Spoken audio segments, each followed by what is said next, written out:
Hello money 9।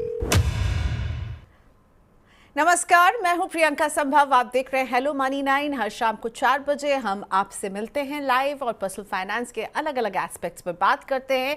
Thursdays यानी कि बृहस्पतिवार को हमारा फोकस रहता है रियल एस्टेट पर। दिवाली का मौका है, बहुत सारे लोग इस ऑस्पिशियस मौके पर फ्लैट खरीदते हैं, प्लॉट खरीदते हैं। और अगर आप भी उनमें से हैं तो आज का शो आप ही के लिए है, क्योंकि हम समझने वाले हैं कि अगर आप फेस्टिवल के इस मौके में अपने नए घर में गृह प्रवेश करने का इरादा रखते हैं, फ्लैट्स देख रहे हैं, तो इस फ्लैट हंटिंग में हम आपकी मदद करने वाले हैं, समझाने वाले हैं आपको कि आपको क्या देखना है, क्या करना है, क्या नहीं, क्या है डूज, क्या है डोंट्स। और दिल्ली में फिर से लॉन्च होने वाली है डीडीए की मेगा हाउसिंग स्कीम। खबरें लगातार आ रही हैं इन स्कीम्स में आपको क्या नजर रखना है, आपको क्या यहाँ पर घर लेना चाहिए या नहीं, इस पर आज हम बात करने वाले हैं। और हमारे तमाम सवालों का जवाब देने के लिए मेरे साथ जुड़ रहे हैं होमिन्स के founder Pradeep Mishra ji. Thank you so much Pradeep ji, happy Diwali. आपने वक्त निकाला हमारे स्टूडियो में आने के लिए, शुक्रिया आपका। सो प्रदीप जी, हैप्पी दिवाली जो है इस बार बिल्डर्स के लिए तो बहुत अच्छी दिवाली है। डिमांड बहुत अच्छी है इस समय बाजार में। आप क्या कहना चाहेंगे, किस तरह की डिमांड आप देख रहे हैं? प्रियंका जी, मैं जो अभी देख पा रहा हूँ पिछले 1 साल के अंदर इतनी डिमांड है, इतनी डिमांड है कि मतलब सप्लाई कम पड़ रही है। प्रोडक्ट आता है और वो आने से पहले बिक जाता है। मतलब एक्सप्रेशन ऑफ इंटरेस्ट में बायर पहले से ही अपनी ईगरनेस को शो करके रखते हैं कि आप आए और आप हमें दे दीजिए। तो जिस दिन अप्रूवल्स के साथ डेवलपर मार्केट में प्राइस फ्लोट करता है तो उस दिन वो प्रोडक्ट इमीडिएटली सेल हो जाता है। तो मतलब यहाँ डिमांड बहुत ज़्यादा है और बायर भी लेने को तैयार है। खैर, डिमांड सिर्फ एक ही वजह नहीं है, ये बुल रन भी नहीं कहूँगा मैं इसे। यहाँ डिमांड होने की वजह भी है। पहली चीज़, इंफ्रास्ट्रक्चर डेवलपमेंट बहुत हुई है इंडिया के अंदर, जो अब तक इंडिया ने नहीं देखा था वो इंफ्रा अब डेवलपमेंट देखा है।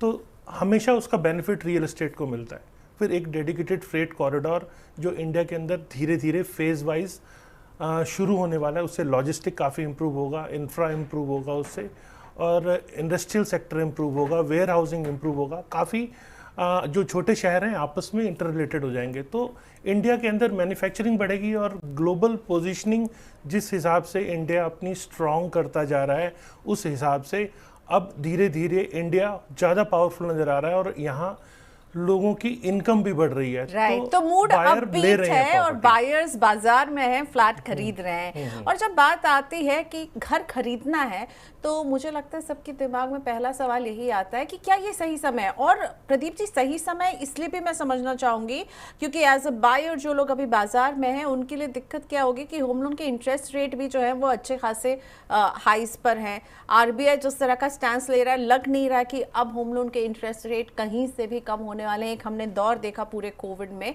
तो और प्रॉपर्टी के दाम भी पीक में हैं क्योंकि डिमांड अच्छी खासी है। तो क्या ये सही समय होगा प्रदीप जी घर खरीदने का?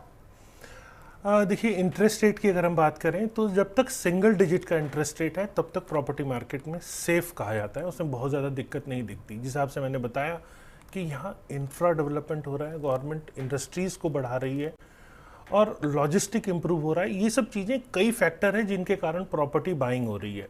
तो ये जब तक सिंगल डिजिट है तब तक वो सही समय है। लेकिन जब आप प्रॉपर्टी खरीद रहे हैं तो यहाँ मेरी सलाह आपके लिए ये है कि इन्वेस्टर्स और स्पेकुलेटर्स बन के मार्केट में ना एंटर करें। अगर आपके पास प्रॉपर्टी की पूरी कीमत है तभी आप प्रॉपर्टी बाय करें।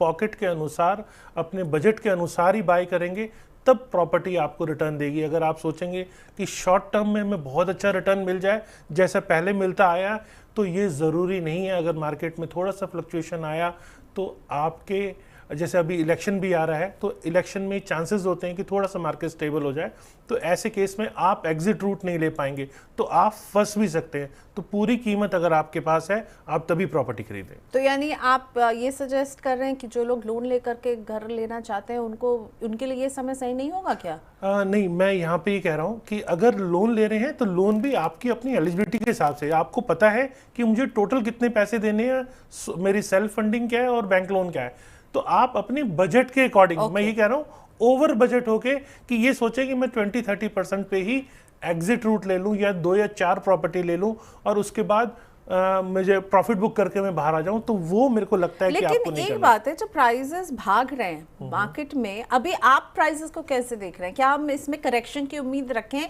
कि करेक्शन हमें दिख सकता है? बहुत बढ़ गए क्योंकि डिमांड बहुत अच्छी खासी है, आप भी बता रहे हैं माहौल जिस तरह का है, डिमांड बहुत अच्छी खासी है, ऐसे में प्राइसेस जिस लेवल पर है वहां से नीचे आने के आसार हैं क्या? हो सकता है ये फेस्टिवल का रश है, लोग यहाँ खरीदारी करना चाहते हैं, थोड़ा वेट करें क्या अभी? देखिए, जो फाइनेंशियल ईयर का फर्स्ट क्वार्टर होता है, अक्सर वो कहा जाता है कि वो डल रहता है। ओके। लेकिन इस 2023 के अंदर वो क्वार्टर भी बहुत अच्छा गया है। तो ऐसा नहीं है कि लोग फेस्टिवल के कारण ले रहे हैं, लोग फेस्टिवल से पहले भी ले रहे हैं। यहाँ आरओआई भी अच्छी आ रही है, लोगों के इनकम लेवल भी बढ़ रहा है। फिर वो बायर्स भी हैं जो अपनी पुरानी प्रॉपर्टी बेचकर अपने आप को अपग्रेड कर रहे हैं। तो जब पुरानी प्रॉपर्टी बेच रहे हैं तो वहां से भी उन्हें अच्छा पैसा मिल रहा है, क्योंकि प्रॉपर्टी के रेट बढ़े हैं। बिल्कुल। तो ये प्रॉपर्टी के जो रेट बढ़े हैं, प्रदीप जी कुछ गुड न्यूज दीजिए ना, फेस्टिवल का मौका है, कुछ कम होने के आसार हैं या नहीं है ये बाजार? देखिए, अभी मुझे रिसेंटली कुछ आसार नहीं दिख रहे हैं। इलेक्शन के टाइम पे थोड़ा स्टेबल जरूर होती है, लेकिन ये भी बहुत ज़्यादा डिपेंड है कि रूलिंग गवर्नमेंट नेक्स्ट कौन सी आएगी। सेम गवर्नमेंट आती है तो मार्केट में फिर अप होने के चांसेस ज़्यादा है। अगर गवर्नमेंट रिपीट नहीं होती है तो ये पॉसिबिलिटी हो जाती है कि शायद रेट थोड़े से अटके। तो ये अभी स्टेज मार्केट को बहुत अच्छे से वॉच करने की है, किस तरफ मार्केट जा रही है ये सोच के और समझ के फिर प्रॉपर्टी बाय करने की है। ओके, तो दो बातें जिस पर क्लैरिटी दी है प्रदीप जी ने कि रेट कम नहीं होने वाले हैं। दूसरा ये कि अगर आप सोच रहे हैं कि बैंक का जो ब्याज है वो बढ़ता ही जा रहा है, तो एक हमने जो एक गोल्डन पीरियड देखा था जब कम हुआ था, मुझे लगता है वो ऐसा डिस्ट्रेस का समय था, आरबीआई ने ऐसे कदम उठाए थे कि हमने ब्याज को कम होते हुए देखा। अब यहाँ से कम नहीं हो रहा, और जब तक ये सिंगल डिजिट पर है यही है सही समय प्रॉपर्टी खरीदने का। और प्रॉपर्टी खरीदने में लोकेशन बहुत अहम हो जाता है। प्रदीप सर, लोकेशन को लेकर आप क्या सजेस्ट करना चाहेंगे? बजट को लेकर आपने सजेस्ट किया डोंट ओवर स्ट्रेच, मतलब आपकी जितनी चादर है, आपकी जितनी कमाई है, उस हिसाब से आपको लोन लेना चाहिए, उस हिसाब से आपको घर खरीदना चाहिए, क्योंकि कीमत ज्यादा है, पसंद आ रहा है, नहीं लीजिए। अब लोकेशन में आपकी क्या टिप रहती है? देखिए, जब हम बात लोकेशन की करते हैं तो लोकेशन को आप कैसे समझेंगे? देखिए, सबसे पहले लैंड यूज आपको क्लियर होता है उस एरिया के मास्टर प्लान से। आसपास जहां प्रॉपर्टी ले रहे हैं वहां से आपकी प्रॉक्सिमिटी क्या है, स्कूल, कॉलेज, ऑफिस स्पेस, इसकी प्रॉक्सिमिटी क्या है, वहाँ कमर्शियल स्पेस अवेलेबल है या नहीं, हॉस्पिटल्स वहाँ पे है या नहीं, ये सब चीज़ें आप देखते हैं प्रॉपर्टी में। लेकिन हमेशा मास्टर प्लान को समझ के आपको तभी फ्यूचर का आइडिया लगेगा कि फ्यूचर में वहाँ और क्या क्या डेवलपमेंट हो सकती है, गवर्नमेंट की क्या प्लानिंग है। ये सारे लोकेशनल एडवांटेजेस आपको फर्दर फ्यूचर में आपकी प्रॉपर्टी को और अप्रिशिएट कर सकते हैं। तो लोकेशन बहुत इंपॉर्टेंट है, लेकिन हाँ, घर बैठ के बगैर लोकेशन देखे प्रॉपर्टी बिल्कुल ना लें। साइट पे जाके अच्छे से देख के गवर्नमेंट की प्लानिंग, फ्यूचर प्लानिंग देखकर ही तभी प्रॉपर्टी ले आओ। यानी जिस इलाके में प्रॉपर्टी खरीद रहे हैं उसको लेकर के आपको होमवर्क करना चाहिए। किसी ने आपको बता दिया उस लोकेशन में प्रॉपर्टी है, इस तरह से आप बुक कर लीजिए, तो वो काम मत कीजिएगा। बजट पे क्लैरिटी हो गई, लोकेशन पे क्लैरिटी हो गई। एक और कंफ्यूजन जो मैं प्रदीप जी के सामने रखने वाली हूँ, हमारे देश में हम लोगों को आदत है वो इंडिपेंडेंट हाउसेज में भी रहने की। तो जब भी कोई घर खरीदता है तो ये रहता है कि वो इंडिपेंडेंट हाउस खरीदे या फिर फ्लैट खरीदे, और रेडी टू मूव इन खरीदे या अंडर कंस्ट्रक्शन फ्लैट खरीदे। तो इन दो कंफ्यूजन को दूर कीजिए। देखिए, अंडर कंस्ट्रक्शन प्रॉपर्टी के अलग बेनिफिट्स हैं और रेडी टू मूव के अलग बेनिफिट्स हैं। जब आप रेडी टू मूव देखते हैं तो इमीडिएटली प्रॉपर्टी का पोजीशन मिल जाता है, आपको बहुत ज़्यादा ये नहीं सोचना पड़ता कि पोजीशन मिलेगा या नहीं मिलेगा। तो वो सारी चीज़ें आपके इश्यूज़ दूर हो जाते हैं।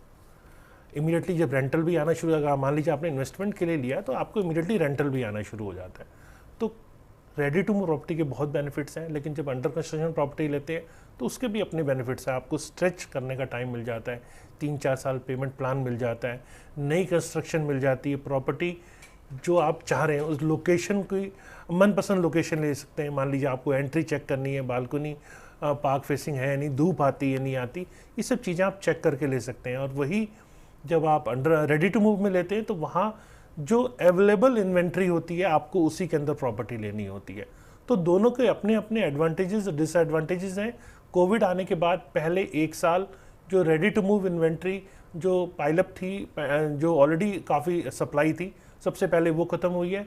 लेकिन उसके 1 साल के बाद से ही अंडर कंस्ट्रक्शन प्रॉपर्टी में भी ज़बरदस्त उछाल है और नए एरियाज़ में जहाँ डेवलपमेंट हो रही है वहाँ अभी भी प्रॉपर्टी लोग बाय अच्छी तरह से कर रहे हैं। प्रदीप जी, ये रेडी टू मूव इन और अंडर कंस्ट्रक्शन, इन दोनों में प्राइस डिफरेंस अच्छा खासा होता है क्या? क्या मुझे कोई रेडी टू मूव इन सस्ता पड़ेगा या महंगा पड़ेगा? देखिए, यहाँ कंस्ट्रक्शन एज भी बहुत इंपॉर्टेंट है। जब आप प्रॉपर्टी खरीदते हैं, अमूमन कहा जाता है कि प्रॉपर्टी की अगर कंस्ट्रक्शन अच्छी है तो उसकी लाइफ 80 से 100 ईयर्स की होनी चाहिए। लेकिन जिस हिसाब से कंस्ट्रक्शन आजकल ज़्यादातर हो रही है, मतलब मैं इवन डीडी की भी बात करूं, तो बहुत अगर अच्छी कंस्ट्रक्शन क्वालिटी नहीं है। अब जैसे आपके सामने एक सिग्नेचर प्रोजेक्ट के बारे में आया, उसको डिमोलिशन किया जा रहा है, तो ये बताता है कि कंस्ट्रक्शन क्वालिटी बहुत इंपॉर्टेंट है आपकी प्रॉपर्टी की लाइफ के ऊपर। तो यहाँ प्रॉपर्टी की लाइफ अगर अच्छी है, कंस्ट्रक्शन अच्छी है, तो आप अंडर कंस्ट्रक्शन प्रॉपर्टी बिल्कुल ले सकते हैं, उसमें कहीं भी कोई संशय नहीं होता। लेकिन अगर कंस्ट्रक्शन क्वालिटी अच्छी नहीं है और आपको लगता है कि नई प्रॉपर्टी आपको ज़्यादा बेटर मिल रही, ज़्यादा बेटर एमिनिटीज़ के साथ मिल रही है, तो आपको अंडर कंस्ट्रक्शन प्रॉपर्टी लेने में परहेज़ नहीं होना चाहिए। लेकिन सबसे ज़्यादा इम्पॉर्टेंट डेवलपर का ट्रैक, उसका प्रीवियस जो वहाँ पोजीशन मिले हुए हैं, वहाँ लोग क्या फील करते हैं, कोई सीपेज जैसे इश्यूज तो नहीं है, वहाँ जो कमिटमेंट डेवलपर ने की है वो सारी फुलफिल की है नहीं, ये आपको बताएगा कि आपको उस डेवलपर की अंडर कंस्ट्रक्शन प्रॉपर्टी लेनी है या नहीं लेनी है। ऑल राइट, और अब बात करते हैं दिल्ली के मोस्ट पॉपुलर हाउसिंग स्कीम की, यानी दिल्ली डेवलपमेंट अथॉरिटी डीडीए अपनी स्कीम लाने की तैयारी कर रही है और इसमें भी अच्छे खासे तादाद में ये फ्लैट्स लॉन्च करने वाली है। क्या इसमें निवेश करना चाहिए? एक्सपर्ट की क्या राय है? आपको क्या लग रहा है? पिछले स्कीम को रिस्पॉन्स अच्छा नहीं मिला था प्रदीप जी। देखिए, मार्केट हमेशा अलग अलग होती है। आज की मार्केट बहुत अच्छा साउंड कर रही है। यहाँ कुछ चेंजेस आए हैं। डीडीए ने कंस्ट्रक्शन क्वालिटी को भी इम्प्रूव किया है। पहले वजह क्या थी कि आउटस्कर्ट्स में प्रॉपर्टी, जैसे नरेला जैसे एरिया में कई बार लोग प्रेफर नहीं करते हैं, आउटस्कर्ट्स हैं, वहाँ डेवलपमेंट नहीं हुई है, डीडीए ने मकान तो बना के खड़े कर दिए, लेकिन जब डेवलपमेंट नहीं हुई है तो लोग रहेंगे कैसे? और आसपास के एरिया में जॉब अपॉर्चुनिटीज़ क्या है? जहाँ जॉब अपॉर्चुनिटीज़ हैं, इंफ्रा डेवलपमेंट है, लोगों को जो बेसिक चीज़ें चाहिए जहाँ मिल रही है, वहाँ लोग प्रॉपर्टी डीडीए की भी लेने में परहेज़ नहीं करते हैं, क्योंकि अब कंस्ट्रक्शन क्वालिटी भी इम्प्रूव हो गई है। जैसा नई स्कीम अब आ रही है, अभी बहुत ज़्यादा क्लैरिटी डीडीए ने नहीं दी है कि ये फर्स्ट कम फर्स्ट सर्व में जाएंगे या वो ऑक्शन में जाएंगे। इसकी क्लैरिटी अभी तक नहीं दी है, क्योंकि अलॉटमेंट प्रोसेस भी यहाँ हो सकता है। लेकिन जो इनिशियल डेवलपमेंट है वो ये है कि जो पेंट हाउसेज है, जैसे सेक्टर 19B में पेंट हाउसेज भी हैं, तो द्वारका द्वारका 19B की बात करो तो पेंट हाउसेज भी हैं, तो वहाँ ये पॉसिबिलिटी है कि वो ड्रॉ से जाए, क्योंकि बहुत ज़्यादा डिमांड है। फर्स्ट कम फर्स्ट सर्व में शायद उसे एकोमोडेट ना कर पाए। तो अभी इसकी और 2-4 दिन के अंदर ज़्यादा क्लैरिटी आ पाएगी। और डीडी की स्कीम वाकई में इस बार बहुत अच्छी है, प्राइस कम्पिटिटिव है, क्वालिटी कंस्ट्रक्शन की इम्प्रूव हो गई है। लेकिन जहाँ जहाँ ये प्रॉपर्टी निकली है वहाँ जाके आपको पहले खुद एसेस कर लेना चाहिए। अगर आप उस लोकेशन से संतुष्ट हैं, कंस्ट्रक्शन क्वालिटी से संतुष्ट हैं, तो ये स्कीम अच्छी है और रेट्स रिजनेबल हैं। और डीडी ने बहुत सारे अमेंडमेंट्स भी किए हैं कि एक प्रॉपर्टी है आपकी तो ले सकते नहीं ले सकते, कितने साइज़ की आपकी प्रॉपर्टी होनी चाहिए, ऐसी बहुत सारी चीज़ें चेंज की है। तो ये डीडी की स्कीम आपके लिए इस टाइम एक सुनहरा अवसर है, आप ऐसी प्रॉपर्टी को ज़रूर एक बार एक्सप्लोर करें। ऑल राइट, और अब एक लाइव सवाल मैं लेना चाहूँगी विक्की राज का, जो डीडीए से ही जुड़ा हुआ है। इन्होंने बताया कि मैं 41 ईयर्स ओल्ड हूँ और मुझे घर लेना है, 2 BHK घर की तलाश है, लेकिन नरेला में नहीं लेना चाहते हैं। तो कैन यू प्लीज सजेस्ट कि is it worth buying in DDA? मतलब अगर नरेला नहीं तो और कौन कौन से लोकेशन है? प्रदीप सर, कुछ क्लैरिटी आप दे सकते हैं। 2 BHK की ज़रूरत है और विक्की के लिए अच्छी हो सकती है स्कीम। बिल्कुल हो सकती है। देखिए, लोकनायकपुरम द्वारका जैसी लोकेशन जो है, जो कि करीब करीब दिल्ली के नज़दीक है, वसंत कुंज के अंदर भी प्रॉपर्टी आ सकती है, क्योंकि अभी उन्होंने डॉक्यूमेंट रिलीज नहीं किया है, तो हम एग्जैक्ट लोकेशन के ऊपर बात नहीं कर सकते कि कौन कौन सी लोकेशन है।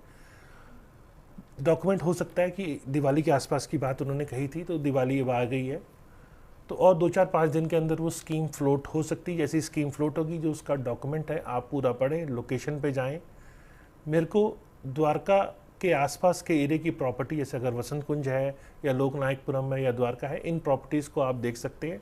यहाँ अगर लोकेशन सूट करती है तो ये जो रेट्स इस टाइम पे अभी अप्रॉक्सीमेट रेट का आइडिया दिया गया है, वो रेट मेरे को लग रहा है कि बहुत अट्रैक्टिव है। ऐसी प्रॉपर्टी को आपको ज़रूर बाय करना चाहिए। Okay, all right. तो एक समय होता था जब डीजीए के इन स्कीम्स का बोलबाला होता था, लोग लाइन लगा देते थे और लोगों को घर नहीं मिलते थे, और बहुत मतलब लोग, मैंने खुद देखा मेरे आसपास लोग जो है पर्सनल लोन लेकर के भी उसका फॉर्म भरते थे। लेकिन अब वो चार्म डीडीए की प्रॉपर्टी में नहीं बचा है। क्या इसकी वजह है कि बहुत सारे प्राइवेट बिल्डर्स अपने मकान लेकर आ रहे हैं, सोसाइटीज लेकर आ रहे हैं, और लोगों को वैसे घर पसंद आते हैं? देखिए, कोविड के बाद सिनेरियो चेंज हुआ है, बाइंग पैटर्न चेंज हुआ है। आज बायर एमिनिटीज़ को देख रहा है। एमिनिटीज़ डीडी जैसे मकानों में पहले नहीं हुआ करती थी, लेकिन अब जैसा मैंने बताया डीडी ने भी उस पर होमवर्क अच्छा खासा किया है। जो नए प्रोजेक्ट्स आ रहे हैं, जैसे मैंने आपको बताया सेक्टर 19B का जो प्रोजेक्ट है, वो अपने आप में लोकेशनल एडवांटेजेस तो हैं, एमिनिटीज़ भी उसके अंदर है। तो ऐसे प्रोजेक्ट्स में डिमांड बढ़ी है। अब आउटस्कर्ट्स वाले एरिया में नहीं डिमांड होगी, आप कुछ भी कर लीजिए, कंस्ट्रक्शन क्वालिटी भी इन्फीरियर हो और प्रॉक्सिमिटी एरिया में कोई बाकी चीज़ें भी ना हो, कमर्शियल रेजिडेंशियल के वो भी ऑप्शन ना हो, स्कूल ना हो, आपके ऑफिस की बहुत दूर हो, तो ऐसी लोकेशन बहुत ज़्यादा लोगों को अट्रैक्ट नहीं करती। इसीलिए पहले एक टाइम था जब डीडीए, चूँकि डीडीए भी एज अ क्लोनाइजर काम करता है, तो जब डीडीए निकालता था बहुत रिस्पॉन्स आता था। लेकिन जैसे जैसे लोगों को समझ में आया कि कंस्ट्रक्शन क्वालिटी इन्फीरियर है, रेट ज़्यादा हो गए, तो रिस्पॉन्स कम हो गया। लेकिन अब वो फिर टाइम आ गया है कि लोग, चूँकि डीडीए ने इम्प्रूव किया है, तो लोग अब डीडीए की तरफ अट्रैक्ट हो रहे हैं। ऐसी स्कीम्स वाकई में अब अच्छी आ रही है। अब प्रदीप जी, अगर कोई इस तरह की सरकारी स्कीम में जब कोई अप्लाई करने वाला हो, तो आप उनके लिए क्या चेकलिस्ट देते हैं एज एन एक्सपर्ट कि आपको ये चीज़ें देखनी चाहिए कि उसमें है या नहीं है? देखिए, जब आप ऐसी प्रॉपर्टी को खरीदने जाते हैं तो अक्सर आप फैमिली में एक प्रॉपर्टी ले सकते हैं। मान लीजिए आपने हस्बैंड वाइफ दोनों के नाम प्रॉपर्टी खरीदी है, तो वहाँ पर दोनों का अगर अलॉटमेंट आ जाता है तो आप दोनों में से एक ही प्रॉपर्टी रख पाएंगे। तो उसका सॉल्यूशन ये है कि आपने एक अपनी फैमिली के नाम लिया, हस्बैंड वाइफ में से एक ने भर लिया, और एक आपने अपने फादर के नाम भरा या मदर के नाम भरा। तो ऐसे में अगर 2 प्रॉपर्टी की आपकी चाहत है तो प्रॉपर्टी आप ले सकते हैं। दूसरा, अब ट्रांसफ़र के बहुत सारे कंसर्न्स हैं जो डीडीए स्पेकुलेटर्स मार्केट में ना एंटर हो, इसीलिए जिसके नाम अलॉटमेंट होती है उसी को सारी पेमेंट करनी होती है, और उसी के नाम कन्वेंस डीड भी होती है।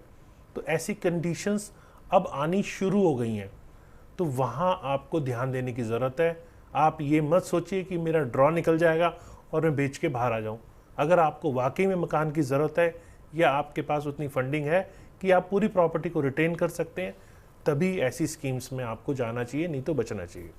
ओके, एक और ट्रेंड जो इस बार के फेस्टिवल सीजन में नजर आया, जब नवरात्रि थी तब बहुत सारी डेवलपर्स ने ऑफर्स के साथ न्यूज़पेपर में ऐड निकाले कि घर खरीदिए, इसके साथ कोई कार दे रहा था, कोई बाइक दे रहा था, कोई आईफोन ऑफर कर रहा था। लेकिन ये सारे ही ऑफर्स अब धीरे धीरे रोल बैक हो गए। फेस्टिवल सीजन में ये जो ट्रेंड हमें नजर आया प्रदीप जी, कम से कम आपने रियल एस्टेट बाजार को बहुत करीब से देखा है, ये जो रोल बैक हुआ, डिमांड ज़्यादा इसलिए? हाँ, बिल्कुल आपने ठीक कहा। ये हमेशा तभी ऐसा होता है जब डिमांड ज़्यादा होती है। डिमांड सप्लाई का गेम है। बहुत दिनों के बाद ऐसा समय आया है डेवलपर के पास कि वो जो फंसा हुआ बीच में महसूस कर रहा था। 2013 के आसपास मार्केट गिरी थी और फिर 2018 के बाद मार्केट ने उठना शुरू किया था।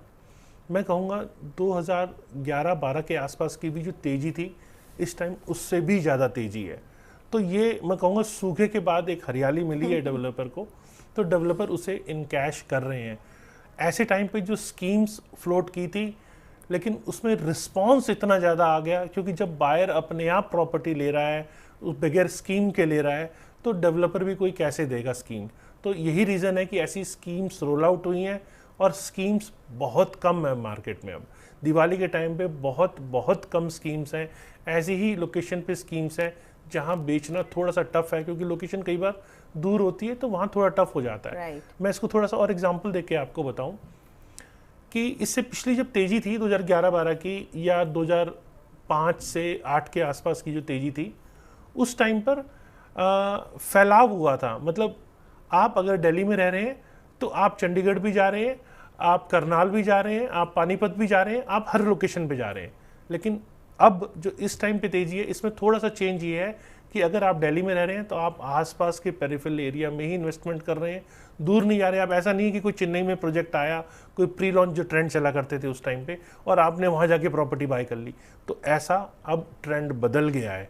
तो ये चेंज मैं इस मार्केट में देख रहा हूँ।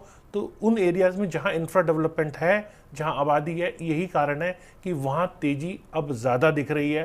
पहले वो तेज़ी डिस्ट्रीब्यूट हो रही थी, अब तेज़ी एक ही जगह पे आपको ज़्यादा देख पा रहे हैं। ऑलराइट, चलिए अब कुछ अपने दर्शकों के सवाल आपके लिए मैं लेकर आती हूँ। शिखर शाह का सवाल लेते हैं। शिखर पूछ रहे हैं, मैं बीते 5 साल से घर खरीदने की कोशिश कर रहा हूँ, लेकिन जब तक पैसा इकट्ठा करता हूँ प्रॉपर्टी की कीमत बढ़ जाती है। अभी फ़िलहाल मेरे पास 50 लाख रुपए जमा है।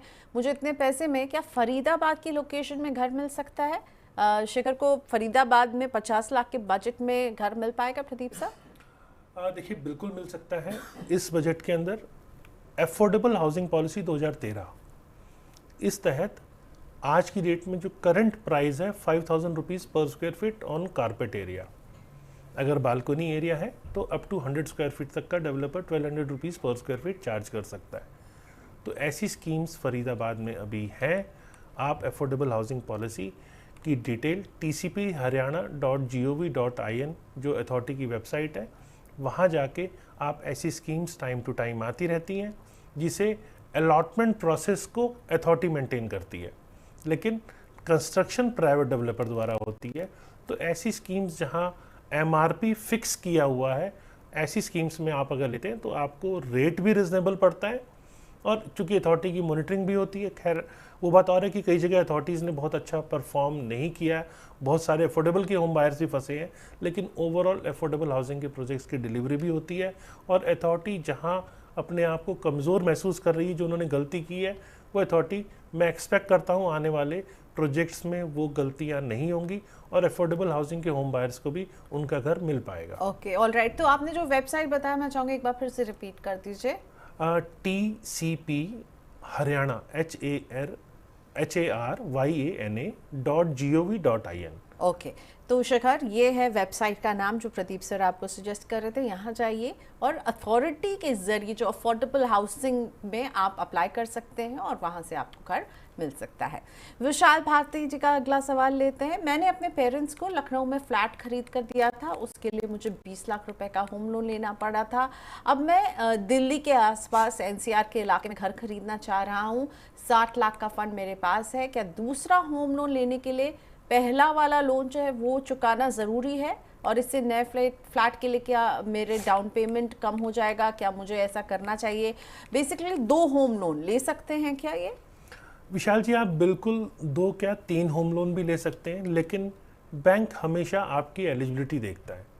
रीपेइंग कैपेसिटी क्या है, आपकी जो इनकम है, जो टेक होम इनकम है आपकी, उसका 50 to 60% आप एज अ EMI भर सकते हैं। मान लीजिए आपने एक लोन लिया हुआ है, उसकी EMI आपकी 10,000 रुपीज़ पर मंथ जा रही है, तो जो आपको एलिजिबिलिटी टोटल बनती है, मान लीजिए 50,000 रुपीज़ की EMI आप पे कर सकते हैं एज़ पर एलिजिबिलिटी जो बैंक चेक कर रहा है।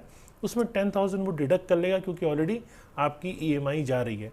तो रेस्ट आप 40,000 की EMI तक की प्रॉपर्टी ले सकते हैं। मतलब आप बैंक को 40,000 रुपये प्रति माह ही दे पाएंगे। तो ऐसी प्रॉपर्टी लेते हैं तो ये करीब 40 लाख के आसपास का लोन होता है।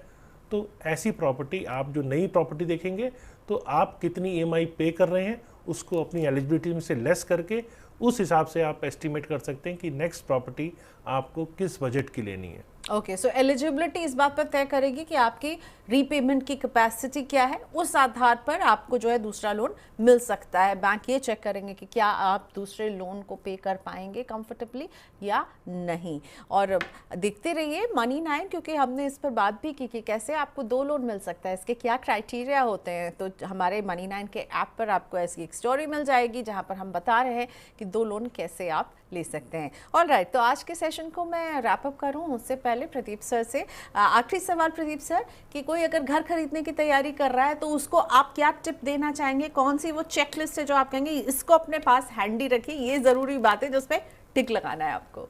देखिए, लोग अनअप्रूव्ड प्रॉपर्टी के चक्कर में फंस जाते हैं। रेरा होने के बावजूद भी आजकल जो ट्रेंड है, रेरा कंडीशनल रेरा भी दे रहा है। तो रेरा के डॉक्यूमेंट को भी आपको पढ़ना है। पहली चीज़, एज पर मास्टर प्लान जो प्रॉपर्टी अप्रूव्ड है आपको उसी को लेना है। मास्टर प्लान में अगर रेजिडेंशियल यूज़ है और रेजिडेंशियल पर्पज़ के लिए ही आपको बेची जा रही है और अथॉरिटी से वो अप्रूव्ड है, अलॉटेड है या उसका मैप सैंक्शनड है, तो वो सही है। दूसरी चीज़, उस प्रॉपर्टी को अगर डेवलपर सेल कर रहा है और रेरा के क्राइटेरिया में आ रहा है तो प्रॉपर्टी रेरा अप्रूव्ड होनी चाहिए। लेकिन रेरा का जब सर्टिफिकेट आप देख रहे हैं तो उसके नीचे दी गई सारी कंडीशंस डेवलपर ने फुलफिल की है या नहीं की है, ये भी आप ज़रूर चेक कर लें। क्योंकि कंडीशनल रेरा होता है, कई बार टाइम दिया जाता है डेवलपर को कि आप महीने 2 महीने में आप इस डॉक्यूमेंट को सबमिट कर दीजिए, क्योंकि प्रोसेस लंबा हो रहा होता है और कॉस्ट ऑफ कैपिटल भी आ रही होती है। तो डेवलपर ऐसे टाइम पे प्रॉपर्टी को सेल करना शुरू कर देते हैं और जब मार्केट से पैसा उड़ जाता है और बाद में पता लगता है कंडीशन फुलफिल नहीं हुई और रेरा कैंसिल होने की स्टेज पे आ गया, सस्पेंड हो रहा है, तो ऐसे में होम बायर फंस सकते हैं। तो आपको रेरा सर्टिफिकेट अगर देखना है तो उसके नीचे दी गई टर्म्स एंड कंडीशंस डेवलपर ने फुलफिल की है या नहीं की है, ये ज़रूर देख लें। मार्केट में अच्छी रिसर्च करें, प्राइस कंपैरिजन करें, सुपर एरिया कारपेट एरिया के डिफरेंस को आप चेक करें। ये बेसिक चीज़ें हैं, किसी के कहने पर बहकावे में आकर प्रॉपर्टी ना लें और शॉर्ट टर्म इन्वेस्टमेंट का ना सोच के लें। जितना आपका बजट है उस हिसाब से अगर प्रॉपर्टी बाय कर सकते हैं तो आप ज़रूर प्रॉपर्टी बाय करें। Okay, all right. सो बिल्कुल खरीदिए और क्या देखना, और बहुत काम की बात बताइए प्रदीप जी ने कि केवल देख लिया कि हाँ ये रेरा सर्टिफाइड है, काफ़ी नहीं है, उसके नीचे के जो टर्म्स एंड कंडीशन है, कंडीशनल रेरा उनको मिला होगा क्योंकि उन्होंने कुछ समय मांगा होगा, तो इसको भी चेक करना बेहद ज़रूरी है, क्योंकि यही है, रेरा ही है जो बायर्स को ठगी से बचाएगा और उनके पैसों की सुरक्षा करेगा। Thank you so much Pradeep ji, happy Diwali to you. शुक्रिया आप हमारे स्टूडियो में आए। और आज के सेशन को यही रैप अप करते हैं। आप सभी को दिवाली की शुभकामनाएं और जुड़े रहिए Money9 के साथ। Money9 के ऐप को भी डाउनलोड कर लीजिए और पर्सनल फाइनेंस से जुड़ी खबरों को पढ़ना चाहते हैं तो Money9 की वेबसाइट जो मौजूद है 7 भाषाओं में, money9.com पर जाइए और आप इंग्लिश में पर्सनल फाइनेंस की खबरों को पढ़ना चाहते हैं, हिंदी में या बांग्ला में या तेलुगु में, तो आपको Money9 मिलेगा 7 भाषाओं में। और Money9 के सुपर ऐप को डाउनलोड करना नहीं भूलिएगा। आज के लिए इतना ही, शुक्रिया हमारे साथ जुड़ने के लिए। Bye bye.